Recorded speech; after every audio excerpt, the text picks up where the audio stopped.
সুপ্রিয় শিক্ষার্থীবৃন্দ, home tutor 24 এর সবাইকে স্বাগতম। আজকের ভিডিও লেকচারে আমি আলোচনা করব রাদারফোর্ডের পরমাণু মডেল সম্পর্কে। পরমাণুর গঠন ব্যাখ্যার জন্য যতগুলো মডেল প্রচলিত তার মধ্যে উল্লেখযোগ্য হচ্ছে রাদারফোর্ডের পরমাণু মডেল। বিজ্ঞানী রাদারফোর্ড পরমাণুর গঠন ব্যাখ্যা করার জন্য 1911 সালে একটি পরীক্ষা করেন, যা রাদারফোর্ডের স্বর্ণপাত পরীক্ষা বা আলফা কণা বিচরণ পরীক্ষা নামে পরিচিত। আমি প্রিভিয়াস লেকচারে দেখিয়েছি আলফা কণা বিচরণ পরীক্ষা কী। তো আজকে ওই পরীক্ষা থেকে যে ফলাফলটা তিনি পেয়েছেন সেটা তিনি রাদারফোর্ড তার পরমাণু মডেল হিসেবে ব্যাখ্যা করেন। প্রথমত তিনি নাম্বার 1 তিনি বলেন যে পরমাণুর অধিকাংশ স্থানেই ফাঁকা।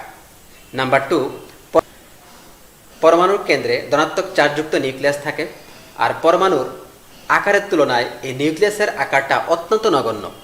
একটা পরমাণুর ব্যাস প্রায় 10⁻⁻8 সেন্টিমিটার, আর একটা নিউক্লিয়াসের ব্যাস 10⁻13 সেন্টিমিটার, যা অত্যন্ত কম। তো উনি বলেন যে পরমাণুর সমগ্র আকারের তুলনায় নিউক্লিয়াসের আয়তন অত্যন্ত নগণ্য।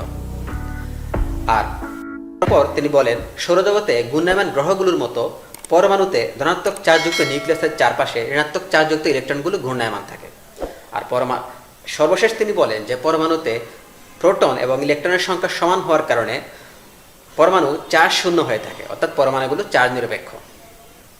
তো এটি ছিল রাদারফোর্ডের পরমাণু মডেলের স্বীকার্যগুলো। এবার আমরা জানব রাদারফোর্ডের পরমাণু মডেলের সীমাবদ্ধতাগুলো কি।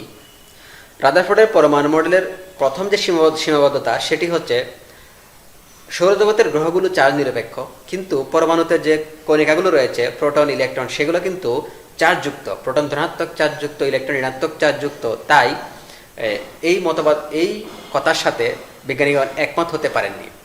দ্বিতীয়ত, বিজ্ঞানী রাদারফোর্ড পরমাণুর যে নিউক্লিয়াস পরমাণুর যে ইলেকট্রন যে পথে ঘুরে, অর্থাৎ কক্ষপথের ব্যাসার্ধ বা আকার সম্পর্কে তিনি কোনো ব্যাখ্যা করতে পারেননি।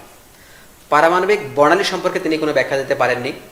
এছাড়া বিজ্ঞানী ম্যাক্স প্ল্যাঙ্কের মতে যে কোনো একটি চার্জযুক্ত বস্তু যদি শক্তি বিকিরণ করতে থাকে তবে একসময় ইহা চার্জ শূন্য হয়ে যাবে।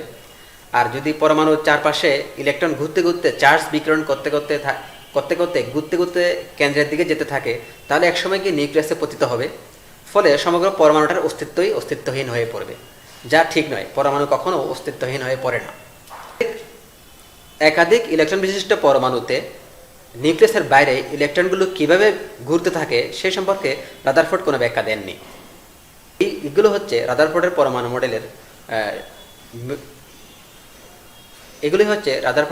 মডেলের মূল সীমাবদ্ধতা। যদি ভিডিওটি তোমার কাছে ইনফরমেটিভ মনে হয় তবে অবশ্যই বন্ধুদের সাথে শেয়ার করবে, লাইক করবে, আর কমেন্টের মাধ্যমে তোমার মতামত জানাবে। আর আমার চ্যানেলটি সাবস্ক্রাইব করতে ভুলবে না। আজ এ পর্যন্তই, খোদা হাফেজ।